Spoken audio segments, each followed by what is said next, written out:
Romanjaga Pashutaranga Vajo Vande Guru Shri Charanaravinda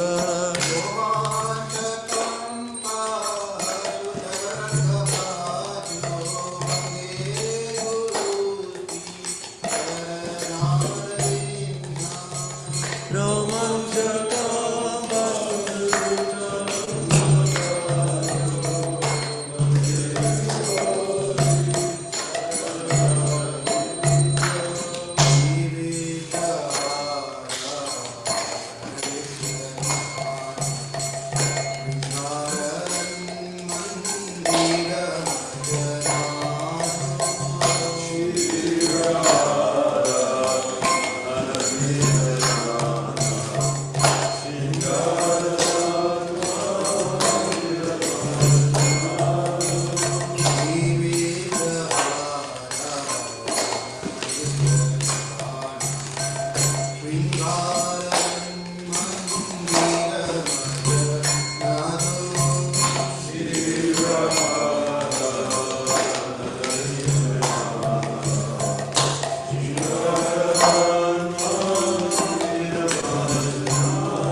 Krishna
Swameshwara Prabhupada ki jai.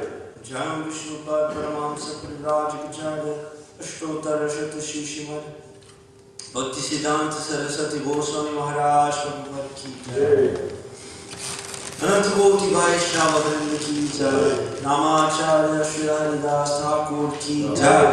Brahmsgo Shri Krishna Chaitanya Prabhu Nityananda Shri Advaita Gadadhar Shivasari Gaura Bhakta Vrinda ki jai. Shri Shri Radha Krishna Gopma Gopinath Shamakunda Radha Kunda Giri Govardhan ki jai. Vrindavan ki jai. Namadipam ki jai. Mathuradam ki jai. Jagannath Puri Dham ki jai. Bhakti Devi ki jai. Tulasi Devi ki jai. Yamuna Mai ki jai. Ganga Mai ki jai. Samaveta Bhakta Vrinda ki jai. All glories to the Samati devotees. All glories to the Samati devotees. All glories to the Samati devotees. All glories to Shri Guru Gaura.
Vishnu Satyavate Namo Namaha.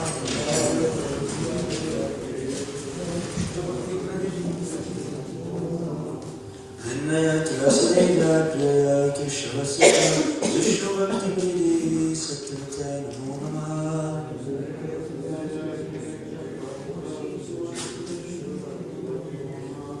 Tulsi ki jai.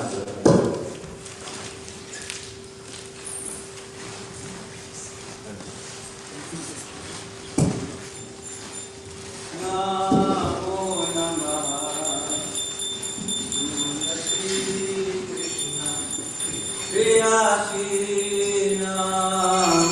Namaha Shri Krishna Priya Shri Namo Namaha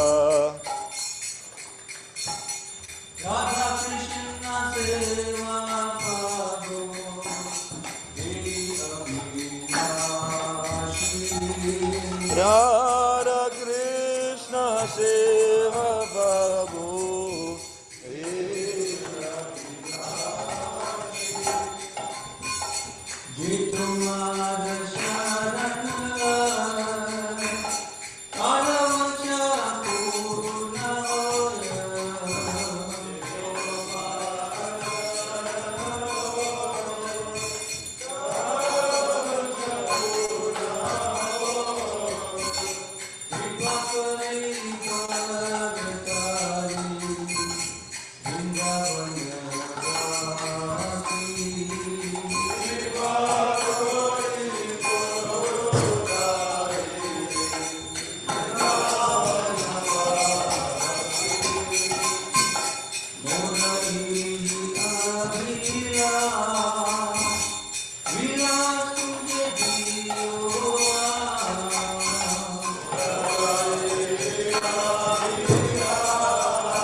Pradakshina pade pade.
Bhakti Maharaj replied that if I should first join the Chaitanya Math, he mentioned the strife that still lingered.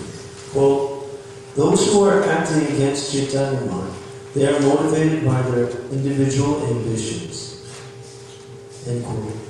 Anyone who was against the Chaitanya Math, he said, was acting illogically and against the instructions of Bhaktisiddhanta Saraswati. According to Tirtha Maharaj, the thing for Abai to do, the thing he had neglected to do for so many years, was to join the Chaitanya Math and act under his direction. Tirtha Maharaj mentioned several members of the Chaitanya Math who had recently accepted the sannyas order, and he said that Abai could also become one in time. He invited Abai to come reside at the Chaitanya Math. Quote, "We will treat you the houses that we have, there are rooms that are airy and well lit. We will treat you exclusively. There won't be any difficulty. We will take care that no inconveniences are caused. But as for printing books," quote, "we are eagerly awaiting to print the books like Satsandharma, Vedanta, based on devotional service, and many other rare books by the Goswamis. First we will print them.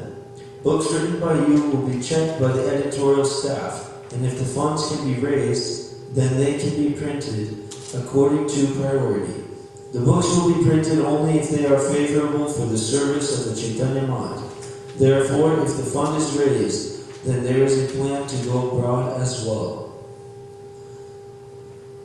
Abai was not encouraged. The main difficulty he felt was the Chaitanya Math's shortage of funds.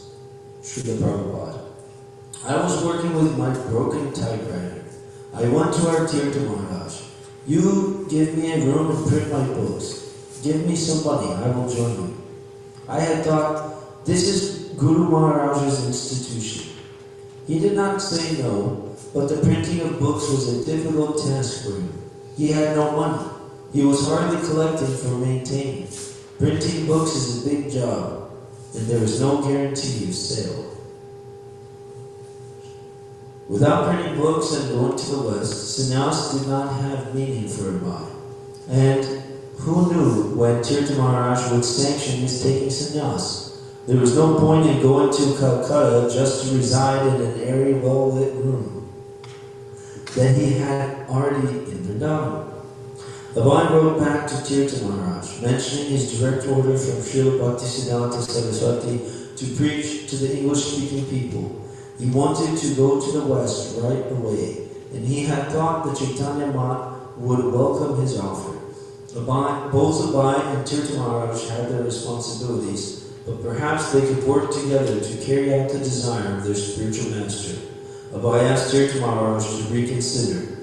On May 7, 1959, Bhaktivilas Tirtha Maharaj wrote back, "My suggestion is don't make any hasty decisions. For the time being, you stay with us and engage yourself in the service of the society, and then accept Tridanda, sannyas. The purpose of accepting Tridanda is to serve the society. If that is your desire, then Sri Chaitanya Math will decide about your going to America to preach and make all the arrangements. It can never be the principle of the society to let one act according to his individual attempt or desire. The society will decide after consulting with the heads what is to be done by whom. This is what I want to say. First of all, it is necessary to identify oneself with the society. In order to preach in America or in other foreign countries, it is important to have a dignified organization in the background. And secondly, it is necessary to establish oneself in India before going to preach in the foreign countries.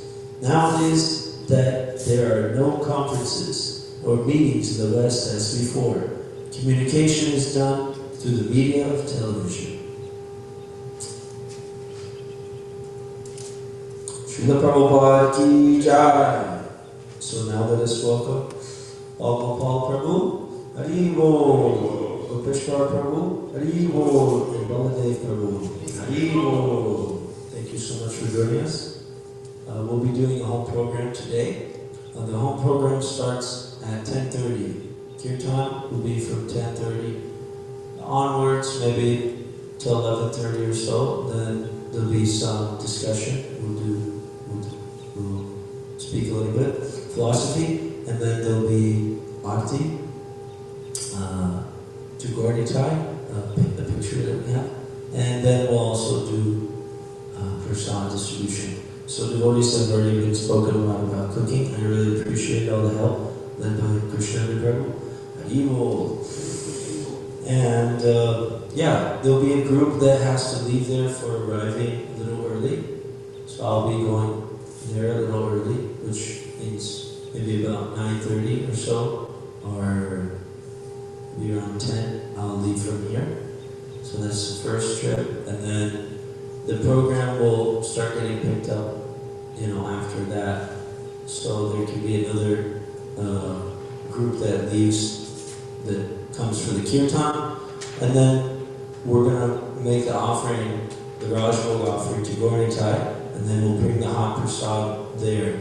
So then there'll be a group that comes at that time, if you like. All right. Now let us offer our respectful obeisances unto all the Vaishnava devotees of the Lord. They are just like desire trees who can fulfill the desires of everyone, and they are full of compassion for the fallen conditioned souls. Pancha Kalpatarukyascha Vipasabhidhyavacha Patitanam Pavanebhyo Vaishnavebhyo Namo Namaha.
Hare Krishna, Krishna Krishna, Hare Hare,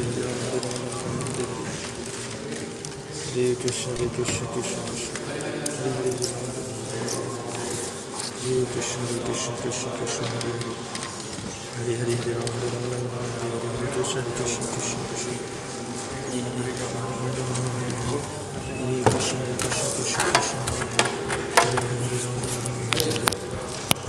Hare Krishna, Hare Krishna.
Hare Krishna, Krishna Krishna, Hare Hare, Hare Rama, Rama Rama, Hare Hare, Hare Krishna, Krishna Krishna, Krishna Hare Hare, Hare Rama, Rama Rama, Hare Hare, Hare Krishna, Krishna Krishna, Krishna Hare Hare, Hare Rama, Rama Rama, Hare Hare, Hare Krishna, Krishna Krishna, Krishna Hare Hare, Hare Rama, Rama Rama, Hare Hare, Hare Krishna, Krishna Krishna, Krishna Hare Hare, Hare Rama, Rama Rama, Hare Hare, Hare Krishna, Krishna Krishna, Krishna.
Hare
Krishna, Hare Krishna, Krishna Hare Hare, Hare Rama, Hare Rama.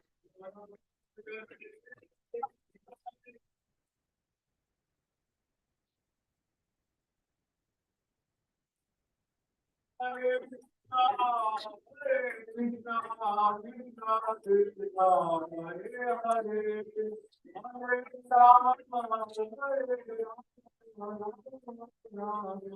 Hare Hare,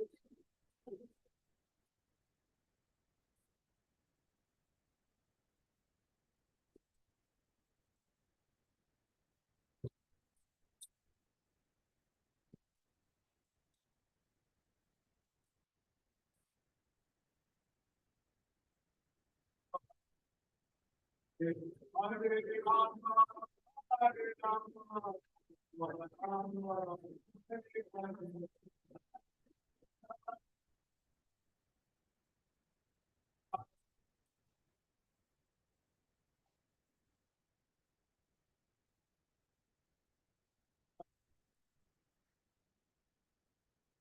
am Vishnu Kumar from the Bharat.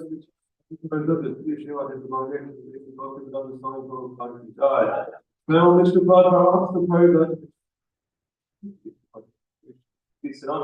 Saraswati Sai Maharaj Prabhupada ki jai.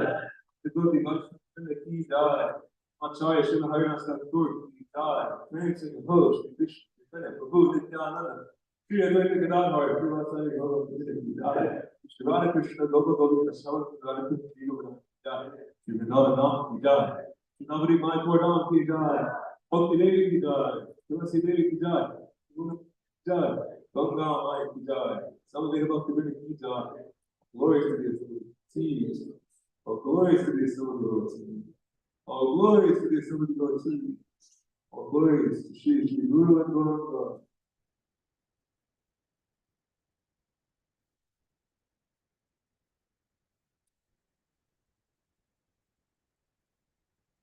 the spirit of our spiritual master are the only way by which we can attain pure devotion to Him. I bow down to His lotus feet with great awe and reverence. By His grace, one can cross the ocean of material suffering and attain the mercy of Krishna. My only wish is to have my consciousness purified by the words emanating from His lotus mouth. Attachment to His lotus feet is a perfection that fulfills all desires. He opens my darkened eyes and fills my heart with transcendental knowledge. He is my Lord, birth after birth. From Him, ecstatic frame emanates, abiding ignorance is destroyed. He makes scriptures sing of His character. Our spiritual master is the ocean of mercy, the friend of the poor, and Lord and Master of the devotees. O Master, please be merciful unto us. Give us the shade of your lotus feet. Your fame is spread all over the three worlds. Srila Prabhupada Ki Jai.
Jai Radha Madhav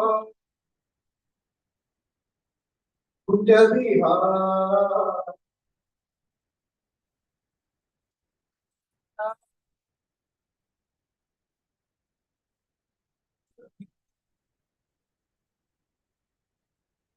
Jaya Radha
Displayed. We will just do some invocation prayer. Om Vishnum Sasivarnam Prachotpujam No Pashanti Yasyatma Bhutasya Guru Prasadhat Aham Vimuktoshmi Sharira Bandhat Saropadeshu Purushottamasya Tasnagri Padma Pranatosmi Nityam Prahlada Narada Parasara Pundarika Vyasamrasha Sulbhyan Rukmanga Uddhava Vibhishana Palgunadin Punyan Imam Parama Bhagavatam Namami Nigama Kalpataror Galitam Sukam Mukad Amradam Driva Samyuttam Vipata Bhagavatam Rathamalaya Muraho Rasika Bhuvi Bhavukaha Narayanam Namaskritya Naram Chaiva Narottamam Devim Saraswatim Vyasam Tato Jayamudirayet Nashtaprayeshu Abhadreshu Nityam Bhagavata Sevaya Bhavati Uttama Sloke Bhaktir Bhavati Naishtaki Vasudheva Para Veda Vasudheva Para Makaha Vasudheva Para Yoga Vasudheva Para Kriyaha Vasudheva Param Jnanam Vasudheva Param Tapaha Vasudheva Paro Dharma Vasudheva Para Gatihi Krishnaya Vasudevaya Devaki Nandanaya Cha Nanda Gopa Kumaraya Govindaya Namo Namah Nama Sankirtanam Yasya Sarva Papa Pranashanam Pranama Dukkha Shamanastam Namami Harim Param. Today we are going to enter into a beautiful sloka of second canto, chapter 9 and the verses 43. Om Namo Bhagavate Vasudevaya. Om Namo Bhagavate Vasudevaya. Om Namo Bhagavate Vasudevaya. Tushta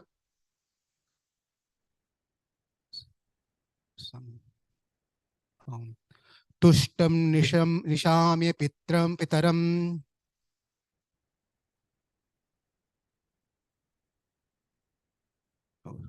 Lokanam Prapatimamaham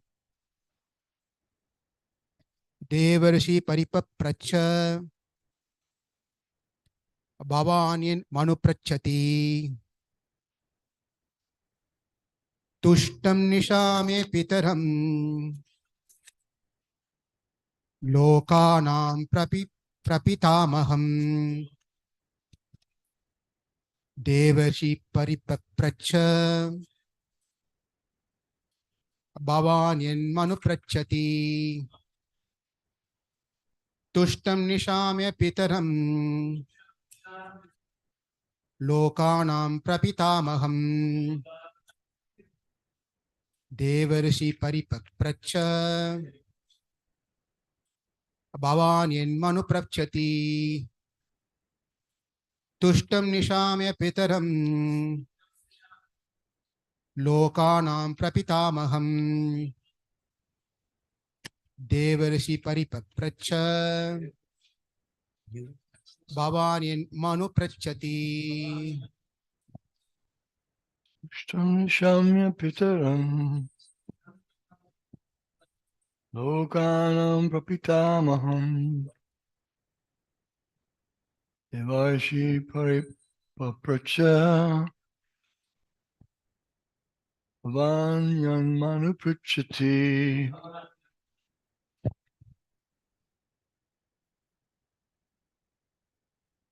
Tushtam Nishamya Pitaram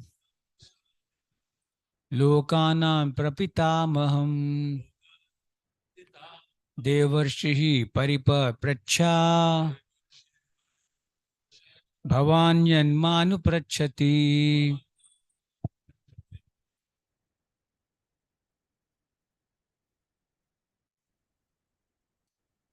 Tushtam Nishamya Pitaram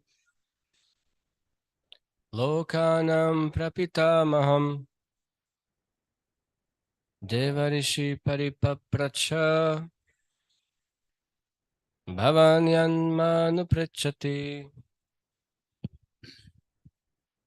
Tustam nisham pitaram Shamya Pitaram lokanam prapitam aham Lokanam Prapitamaham devashi paripapracha Devarishi Paripapracha bhavanya manuprichati. Bhavanyan Manu Prichati.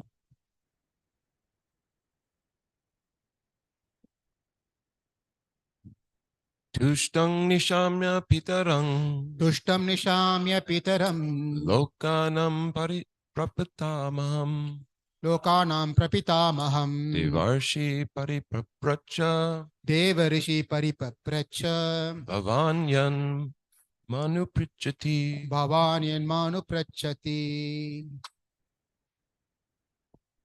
Tushtang nishamya pitaram Dushtam Nishamya Pitaram lokanam prapitamaham Lokanam Pratipamaham devarshiv paripapracha Devarishi Paripapracha bhavanyanmanu prichati. Bhavanyan Manu Prachati.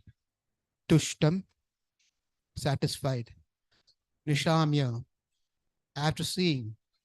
Pitaram, the father. Lokanam, of the whole universe. Prapitamaham, the great grandfather. Devarishihi, the great sage Narada. Paripapracha, inquired. Bhavan, yourself. Yet, as it is. Ma, from me. Anuprachati, inquiring. Translation. The great sage Narada also inquired in detail from his father, Brahma, the great grandfather of all the universe, after seeing him well satisfied. Purport by Srila Prabhupada.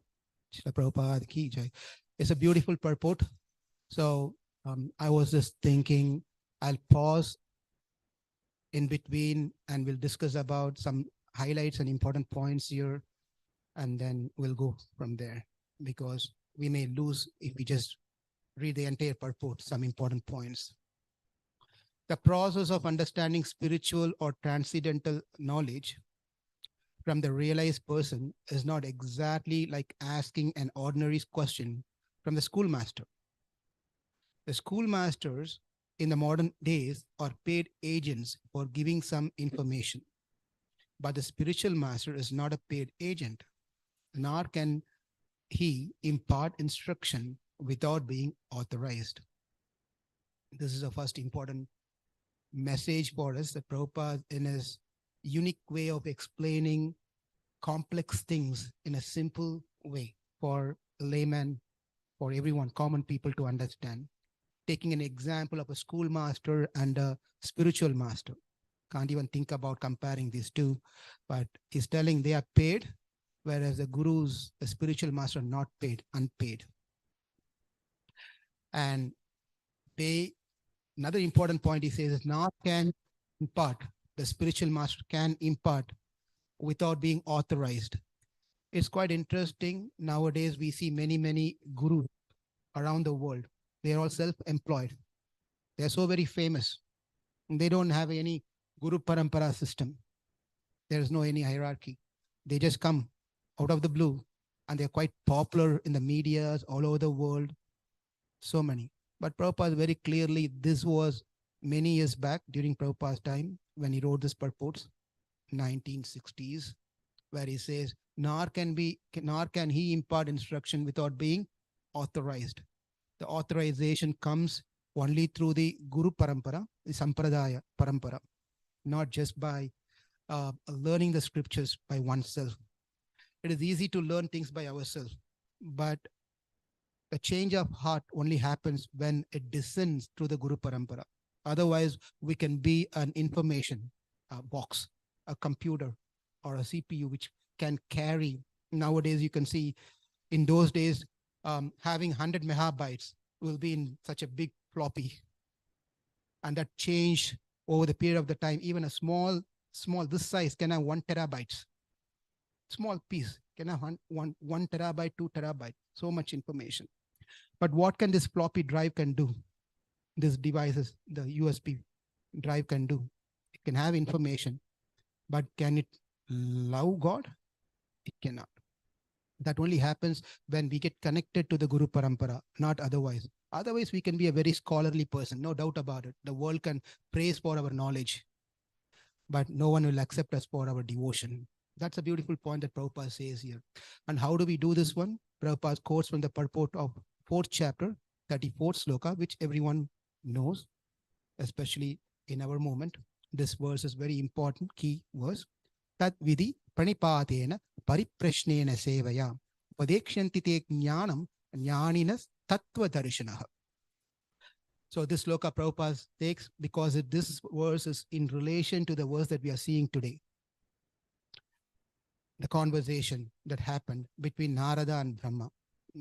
Likewise, Arjuna and Krishna conversation took place. Arjuna, I'm continuing the purport.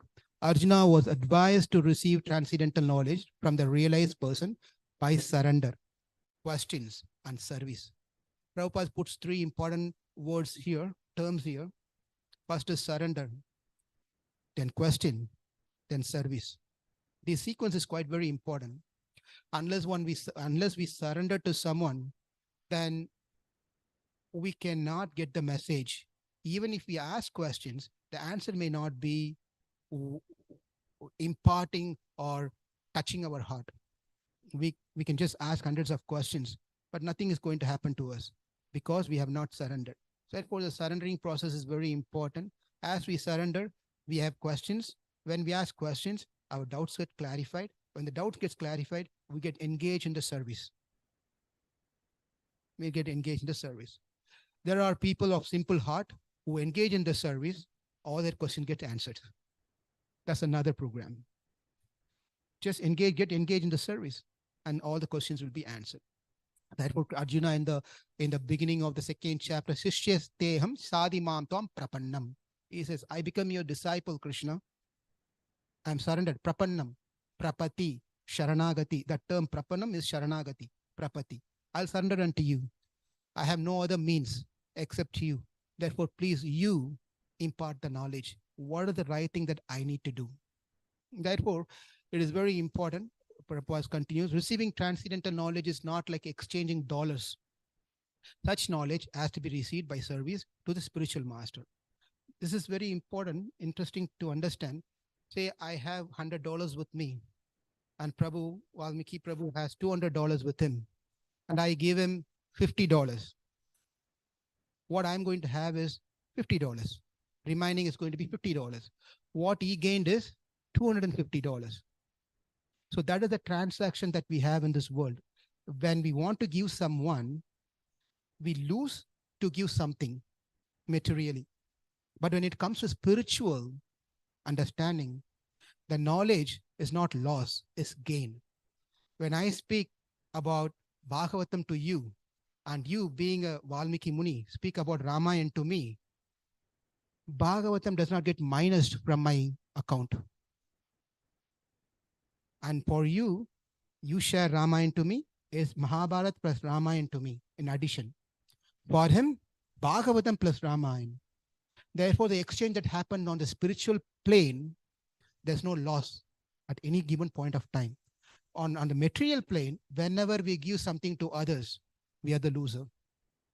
Therefore, when we connect to the soul to soul, there's no loss. But when we try to connect from body to body, shariram to shariram, then there's always loss. Therefore, we see problems in the world.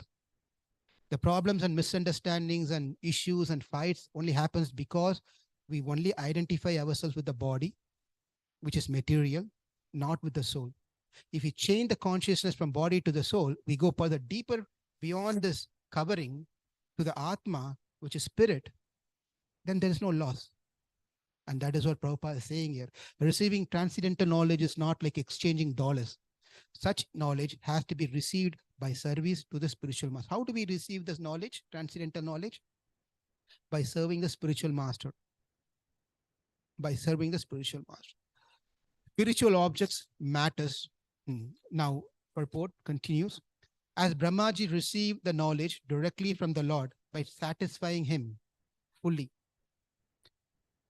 Prabhupada says, Brahma satisfied the Lord fully. How did he satisfy the Lord fully?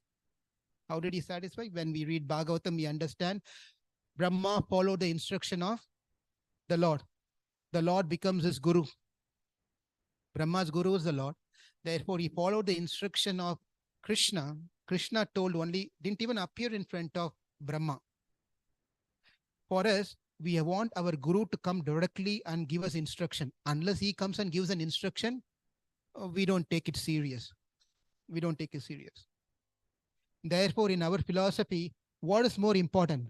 Vapu or Vani? What is important? Vapu is the physical presence of a guru, or Vani, the instruction of the guru. What is considered to be higher? Vani is considered to be higher. Where it comes from? From our Guru Parampara. Brahma is the first teacher. He did not see his guru eye to eye, face to face, in person first. But the instruction came. Later, the personal association he got. Quite an important message that we should learn, because we get caught up with how can I directly serve my guru? How can I get the direct and personal instruction for myself? All these things are another way of material consciousness. Simply a material consciousness. As we grow spiritually, none of this really matters. It's important that we need to have a personal association of our guru. No doubt about it. But higher than that is where we follow the instructions of the guru. Therefore, Brahma pleased Krishna by following the instruction of his guru, Krishna. Krishna didn't even appear. He said, instruction, do dhyana, tapa. That's the 2 syllable he gave. Tapa, tapa. Just do that. And with full faith, Brahma did for 1,000 celestial years. For us to follow any instruction, I've been chanting, but I don't see any changes in me. I don't think this is good. The process is good. My guru did not teach me properly. He didn't give a proper instruction to me. But imagine Brahma had a faith for 1,000 celestial years. He never doubted. He never doubted. For us, we just do for few months, few days, then we expect the result. But that is not the teachings of our Guru Parampara starting from Brahma again. When we follow into the Gaudiya Sampradaya, our Brahma Gaudiya Sampradaya, then we have to follow what has been said as an example by our Acharyas. Similarly, continuing the purport, similarly, one has to receive the transcendental knowledge from the spiritual master by satisfying him. It just looks, we may pass through the lines of this purport, miss the key points here. One more time. Similarly, one has to receive the transcendental knowledge from the spiritual master by satisfying him. How do we satisfy Guru? Get him the high-class, high-end configuration of laptop, gold wrist watch, Reebok shoes, Tesla car. What is it going to make our Guru happy? Or keep prostrating hundreds and thousands of times, because it is said in the Rupa Goswami says this, you have to fall in front of your Guru every single time. So therefore, you keep on falling. The Guru is going to be, he's getting annoyed. What is he doing? And rather than falling at my feet for thousands of times, do something in action. That would be much better. It's better. But what's going to make Guru happy? What is Guru going to, how Guru is going to be satisfied? Very simple. They don't expect anything else. Very simple. Carefully follow the instructions that's been said. Whether it's said in the class, or whether it's said in general, whether in the casual talk, everything that comes out of the lotus mouth of the Guru is an instruction. We take it to the heart. There's no filtering should happen in between these things. Take it to the heart. The spiritual master satisfaction is a means of assimilating transcendental knowledge. One cannot understand transcendental knowledge by simply becoming a grammarian. The Vedas declare, Yasya deve para bhaktir, yata deve tata guru. Tasyaika katita hi artaha prakashanti mahatmana. Only unto one who has unflinching devotion to the Lord, unto the spiritual master, thus transcendental knowledge becomes automatically revealed. Automatically revealed.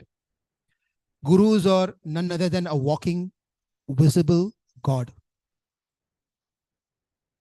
You can take it in a bold, underlined, red color, whatever color you want to put. Gurus are walking God. Yes? No? Anyone has doubt? Yes? Gurus are walking God. Anyone want to challenge on that or disagree to that one? Yes.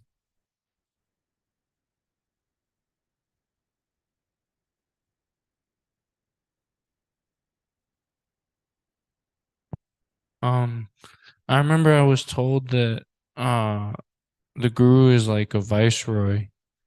So he's not the king, but he's like a represent. So he represents God in the way that a viceroy represents the king of a country. So I don't know. Yeah, I'm not sure, but that's what I heard. Thank you. Thanks for saying. When we say it's a walking God, God cannot be seen. Paramatma cannot be seen. Yes. But the Paramatma expansion is Guru. This is our philosophy. I'm not telling anything different here. The expansion of Paramatma is Guru. In one way, of course, Gurus are not God. Krishna is not equal to Guru. Guru is not equal to Krishna. We know that. But the only thing we is visible for us as good as God is our Guru. Therefore, one should be very fortunate to fall into this Guru Parampara. And one cannot be a bona fide and authorized spiritual master unless one has been strictly obedient to his spiritual master. To his spiritual.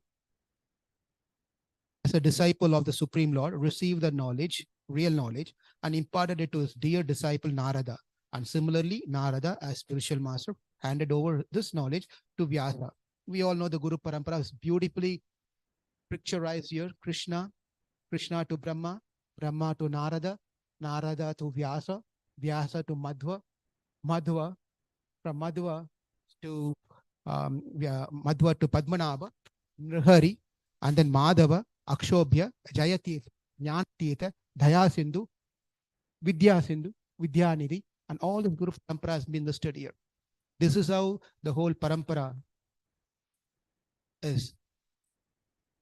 And then, therefore, the so-called formal spiritual master and disciples are not facsimile of Brahma and Narada or Narada and Vyasa. The relationship between Brahma and Narada is reality. Shri Kaunita Ki Jai. So the purport continues, but I want to touch on some important, nice, beautiful points from the sloka itself. We can go back to the sloka if anyone has the control of scrolling up to the sloka. Let's go to the sloka.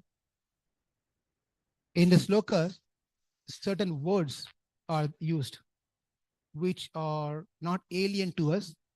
We know these words. I want to highlight those words. Starting from tushtam.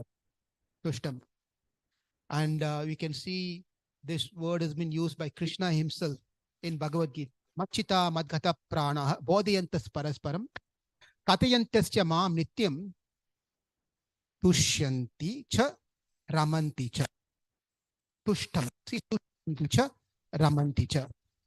Tushta means satisfaction. When Krishna said in Bhagavad Gita, in the 10th chapter, tushyanti cha ramanti cha,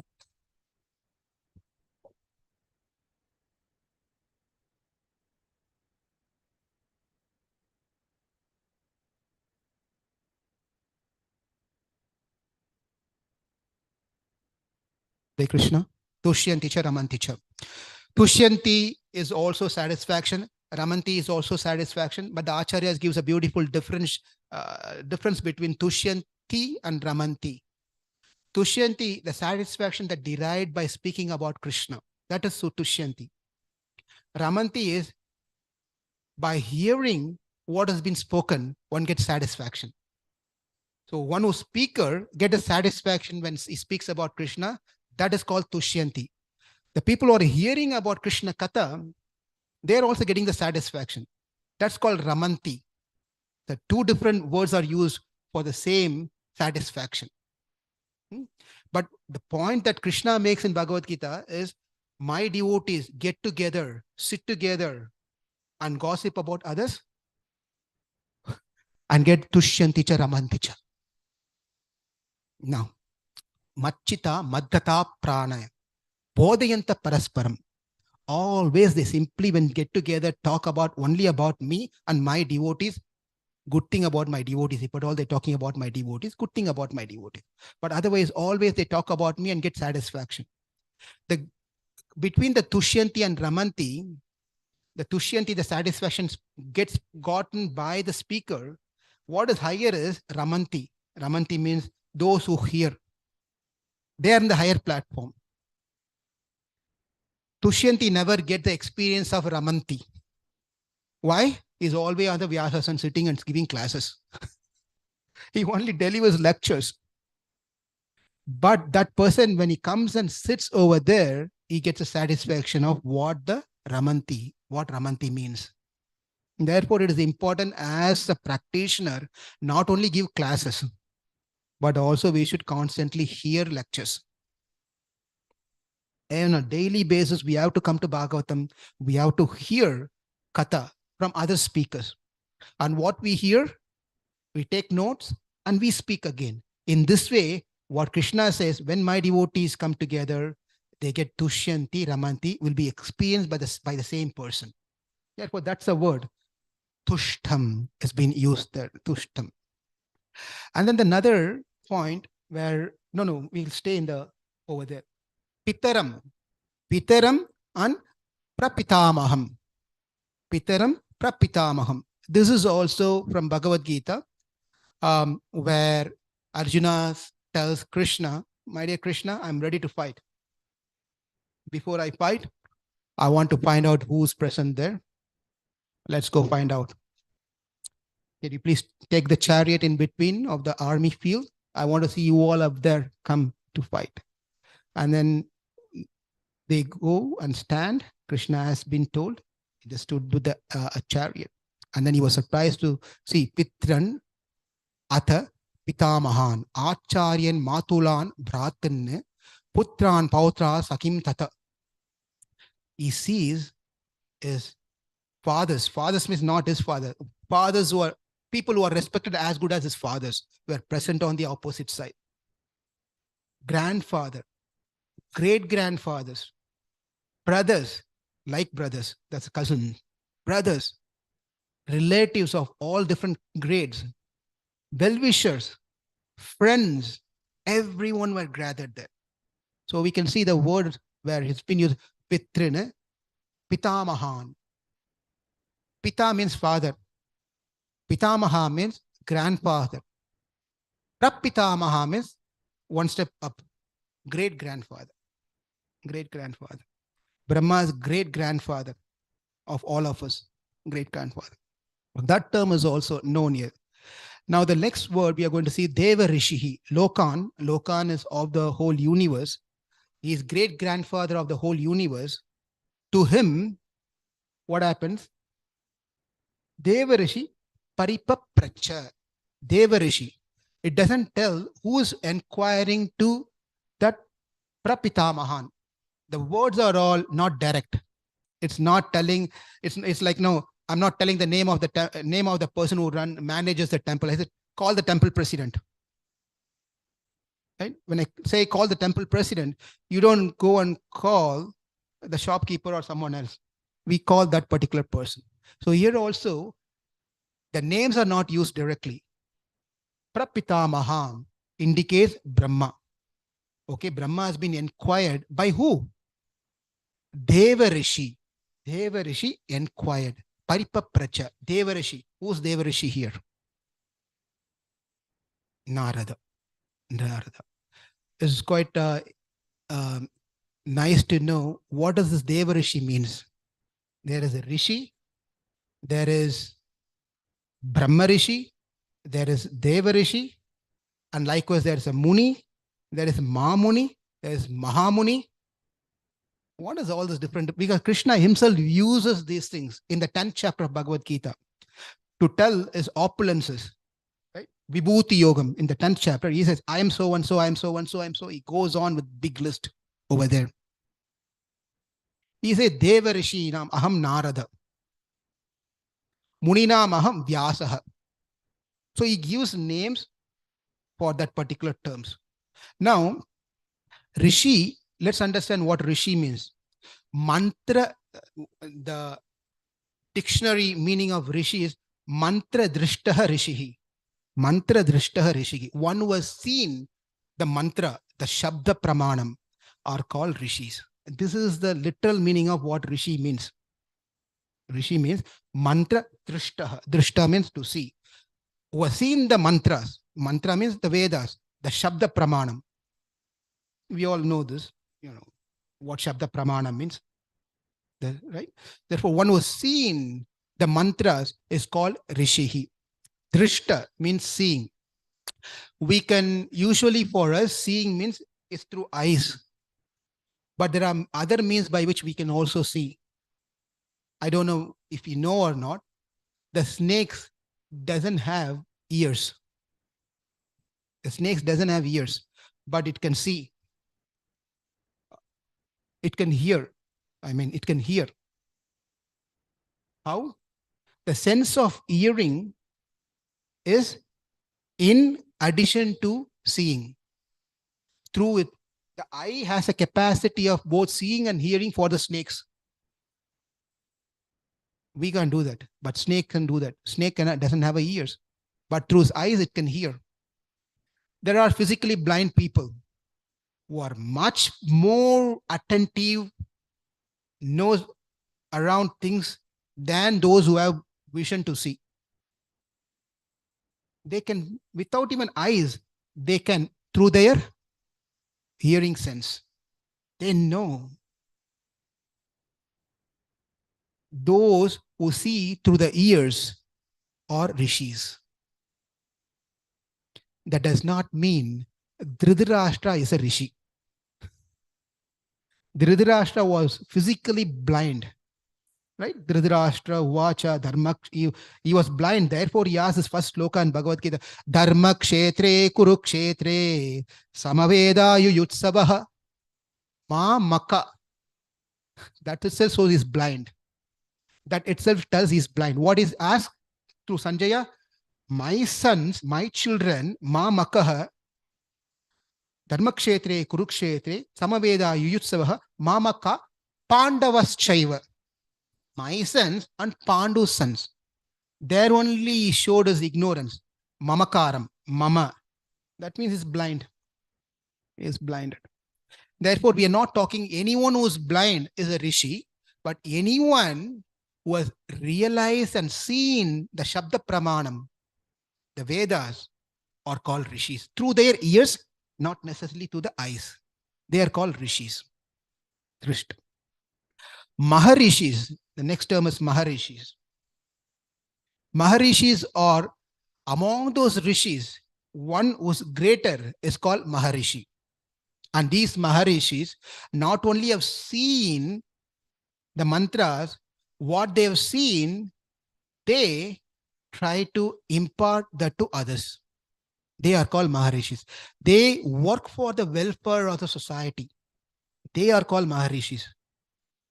What they have realized, what they have seen, they try to use that to help the society, the community. They are called Maharishis. Now, what are the Brahma Rishis? The next category of rishis is called Brahma Rishis. That is very restricted only for 7 rishis. Those who are born from Brahma are called Brahma Rishis. Only exception is Vishwamitra. We don't have time to go through why so. But there are 7 rishis. Brihu, Atri, Angirasa, Pulastya, Pulaha, Krutu, Vashishta. These are the only 7 Brahma Rishis. They are called Brahma Rishis. Now comes to our topic of Deva Rishi. Among all the rishis, one who is Rishi, also Brahma Rishi, also among the celestial being, Devatas, is called Deva Rishi. A Deva Rishi only live for others' welfare. They don't do anything for themselves. Their whole purpose of their existence, what can I do for the mankind, the fallen souls? Therefore, that person is called Deva Rishi. And Deva Rishi, by just telling Deva Rishi, the Shabda Deva Rishi here, there's no question of whether this Deva Rishi or that Deva Rishi. There's only one who is Narada. Because how that's confirmed? Krishna says himself, even Narada himself says, Deva Rishi Narada Tata. And then Krishna says, Deva Rishi Nam Cha Naradaha. Deva Rishi Nam Cha Naradaha. Even if there are many, many Deva Rishis, understand, all this, the greatest one is Narada. Narada. Now, we'll get into Paripapracha. It is a beautiful one. And then that will be the end of our presentation. Paripapracha. Now, this term Paripapracha means inquiring, asking question. We all come together and then during the Bhagavatam class, someone raises a hand and says, what is breakfast today? Do you have any questions? The person asks, what is for breakfast today? Paripapracha. That becomes a question. No. Prachanam, asking inquiry. The question should benefit oneself in long term, long run, also who are around us. Everyone should get benefited out of the question that's been asked. You might tell, yeah, breakfast is going to benefit everyone. Well, we all know that is not going to, after today, tomorrow morning, we're going to be hungry again.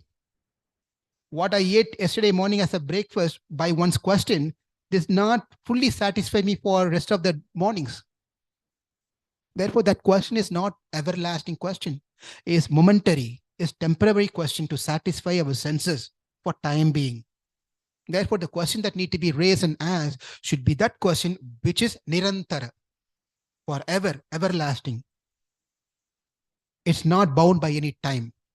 Therefore, when I saw this sloka and this Paripapracha, immediately my mind went to Ramayana. Because the very first sloka of Ramayana is this sloka. Tatap swadhyaya niratam, tapaswadhyaya niratam, tapasvi vagvidamaram, Naradam Paripapracha. Naradam Paripapracha, Valmiki Muni Pungavam. This is the very first sloka of Valmiki Ramayana. Tapaswadhyaya niratam, tapasvi vagvidamaram, Naradam Paripapracha. Naradam Paripapracha. As soon as Valmiki saw Narada Muni, the great Narada Muni, Valmiki, who is not ordinary by himself. Valmiki is not ordinary by him. Muni Pungavam, of all the Munis, is great Muni. Muni Pungavam.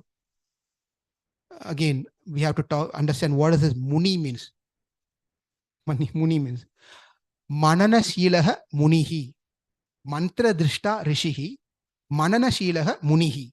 These are the two differences between Muni and Rishi. Manana Shilaha Muni means one who always contemplates upon the Supreme Lord. Mananam. Man's completely, constantly contemplating within him. He may be functioning as normal person, but within himself, always contemplating the qualities of the Lord, chanting the names of the Lord. Constantly. That person is called Muni. Among those Muni, great Muni is called Muni Pungavam. Valmiki, Muni Pungavam. Valmiki, Muni Pungavam. Of all the Munis, because Valmiki full existence is Rama, Rama, Rama, Rama, Rama, Rama, Rama. Kujantam Rama Rameti Maduram Maduraksharam Arukhya Kavita Hakam Vande Valmiki Kokilam. That's a beautiful sloka which great talks the glories of Valmiki Muni. Kujantam Rama Rameti. There is a bird which sings beautifully. What does it sing sitting on the top of the tree called Vedas? What does it sing? The essence of the Vedas. What? Ramayana. What is the essence of Ramayana? Chant the name of Rama. Hare Krishna, Krishna Krishna, Hare Hare, Hare Rama, Rama Rama, Hare Hare. So as soon as Valmiki saw Narada Muni, and immediately prostrated, paid his obeisances, and started asking because Kujantam Rama Rameti, what is it? Konasmin Sapadam Loke Gunaman Kascha Viryan Kacha. He goes on asking many qualities of who is this person?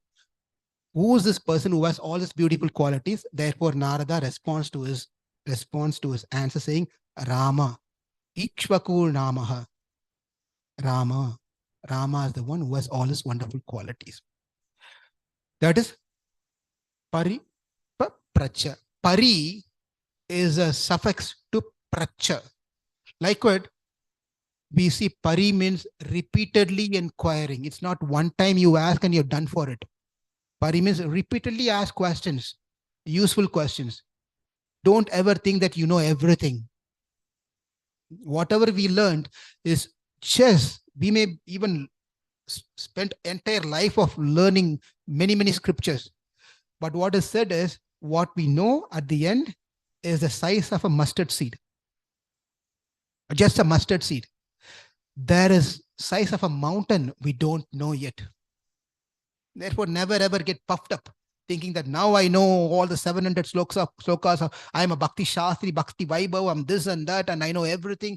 I finished my course in RVC. Now I am so and so, Paramahamsa.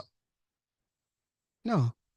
After completion of everything, Vidya Vinaya Sampanne, the Shastras, the real result of knowing scriptures, having knowledge, is known by one's humility. One has to be humble. Sevaya. Therefore, Krishna says, Tadvidi pranipatena pariprashnena sevaya. You inquire, you serve, and then be humble. All the result of that is to make oneself humble. If that is not happened, then the program, somewhere we did something wrong. So one has to be careful to not do offense to anyone.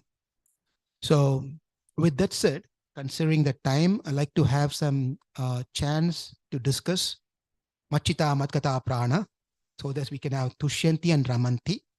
I'll go back to the sloka. Tushtam Nishamya Pitaram Lokanam Prapitamaham Devarishi Paripapracha Bhavanyan Manu Prachati.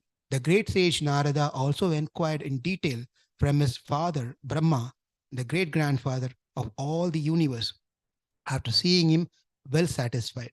So what he asked, what Narada asked Brahma, is what Parikshit Maharaj is asking Sukadev Goswami.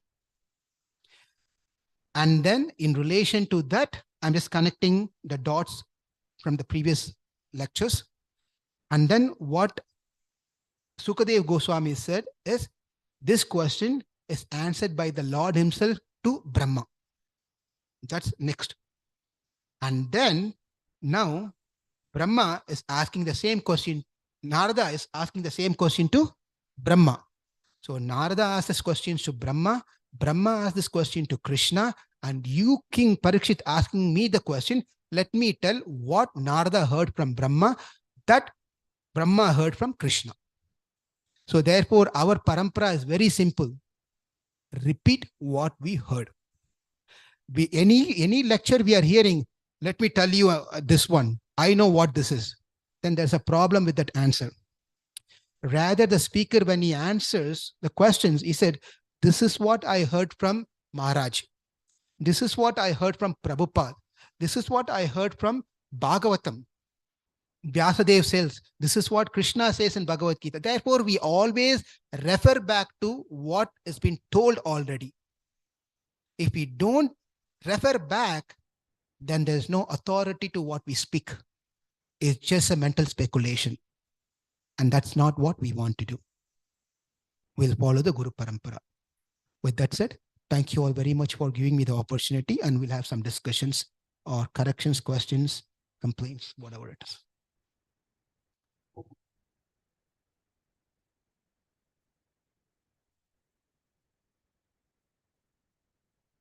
Krishna and Prabhu, Hare Krishna. Thank you for your class, Prabhu.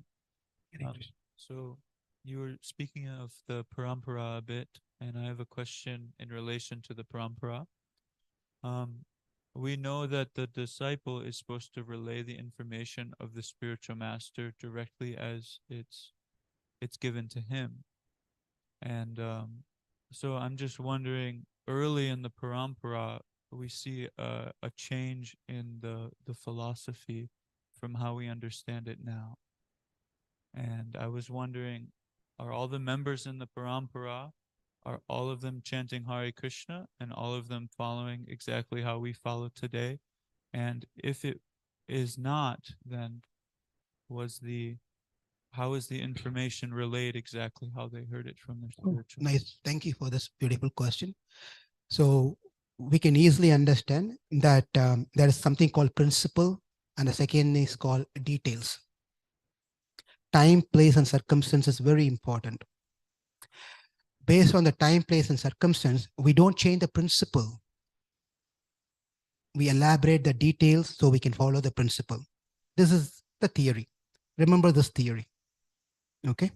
Now, if we are supposed to follow exactly what our Guru Parampara supposed happened in the starting, then we all have to follow the first instruction that Krishna gave to Brahma, which is tapa. Tapa means austerity, dhyana, meditation, for not 1 day or 2 days, 1,000 celestial years. That is the very first instruction our Guru Parampara had. 2024. Do we have the lifespan to do tapa? Is our mind controlled? Our body is going to cooperate? No.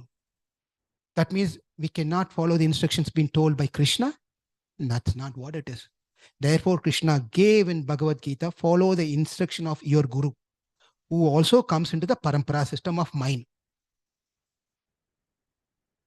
In that way, the Guru is not changing the principle. By the way, the last statement of 10 offenses, what is that?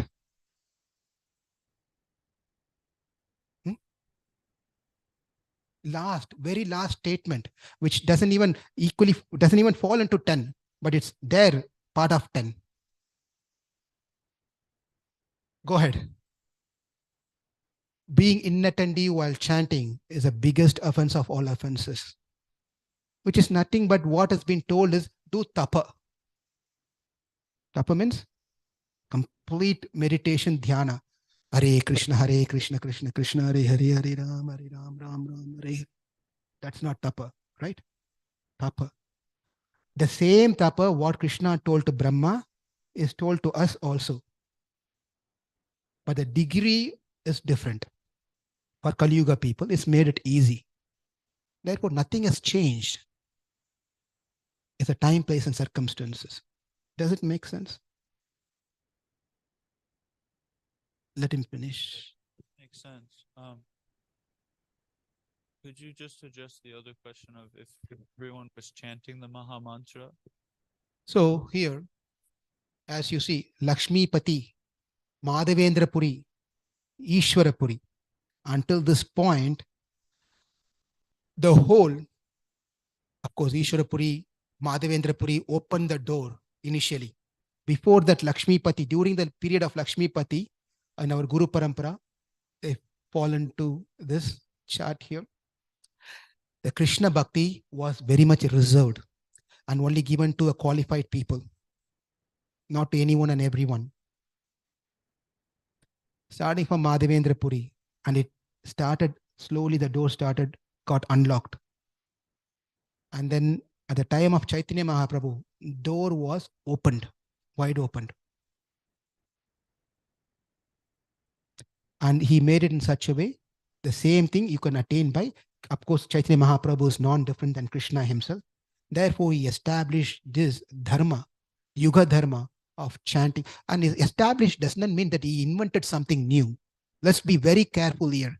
It's not Chaitanya Mahaprabhu who invented Hare Krishna Maha Mantra. He started telling, follow this one, don't follow our Guru Parampara. No, that's not what it is. If any Guru says, or in our Guru Parampara, anyone says, this has been invented by Chaitanya Mahaprabhu, that's a wrong statement. Anything that we are following should be there in the scriptures. That has to be brought to the light. And that's what Chaitanya Mahaprabhu did. Okay? Thank you. Gopeshwar Prabhu, you want to say, add? Thanks for a wonderful class. It says here, after satisfied. What is it? The last line. The great grandfather of all the universe, after seeing well satisfied, this regarding to Brahma, right? Yes. But also Krishna says in Bhagavad Gita, A Brahma Bhuvana Loka Punavartinu Varjuna. Okay. So I was wondering then how it applies there and here. That Abhanma Bona Loko Punaravartana Arjuna is a message for us, you and I, not for Brahma. It refers to Brahma Loka. Brahma, it refers to Brahma Loka, not Brahma. Not the personal Brahma. Not personal Brahma. And that sloka never talks about Brahma. It tells if you desire, okay, if I go to heavenly planet and go above to at least the topmost Brahma Loka, maybe I can be happy forever. Even you go there, you won't be happy. That's what it says. It's not pulling Brahma's name over there. Okay? That's not what it is. Ours is Guru Parampara is starting from Brahma. We don't want to say that Brahma is completely unsatisfied guy and he is your starting of the Guru Parampara. That's not what it is. He is satisfied. And Brahma will be satisfied even whether it's in Brahma Loka or in Bhuloka or whichever Loka he is. So let's not mix up with this one and that sloka. That sloka is meant for jivas who are living in the Bhuloka. Because we are the people in this Bhuloka. This is called Karma Bhumi, where we collect, we drain karma and we gain karma. Therefore, this Bhumi is called Karma Bhumi. And this does not happen in any other upper planetary system. Okay? So Brahma is not accumulating karma there, is draining karma in one way. So for us, we have a desire of wanting to go higher and higher and higher. So therefore, Krishna says, even you go there, you won't be happy. Why you won't be happy? That is also temporary. You will come down. Yes.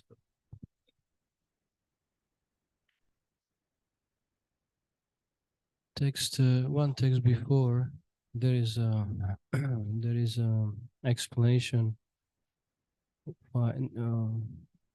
why Brahma was well satisfied, because he was satisfied by Narada Muni, his disciple, because Narada Muni was example how to execute or perform instructions from Brahma. So therefore, he pleased him by his following his instructions. Therefore, it is mentioned that Brahma, seeing him well satisfied. Thank you, Prabhu. Nice. So what Prabhu is saying, the satisfaction that has been discussed here is Brahma's satisfaction. What is being discussed here is the behavior, attitude, and the nature of Narada as disciple. That is told in the previous sloka, which I'm reading here. Narada very much pleased his father and desired to know all about the energies of Vishnu, the master of all energies. For Narada was the greatest of all sages and greatest of all devotees. I'm going one step further above on the 41st sloka. Narada, the most dear of the inherited sons of Brahma, always ready to serve his father. Thank you for connecting me. Strictly follows the instruction of his father by his mannerly behavior and meekness and sense control. Based on this, the 43rd sloka says, Brahma is well satisfied. So that satisfaction has nothing to do with the other sloka that's been mentioned in the Bhagavad Gita. Okay, Prabhu? Thank you. I think we can stop here. Thank you all very much. Please forgive me for any offenses. Hare Krishna. Vanchakalpatarubhyascha kripa sindhu bhavevacha patitanam pavanebhyo vaishnavebhyo namo namah. Anantakodi Vaishnavandi ki jai. Srila Prabhupada ki jai.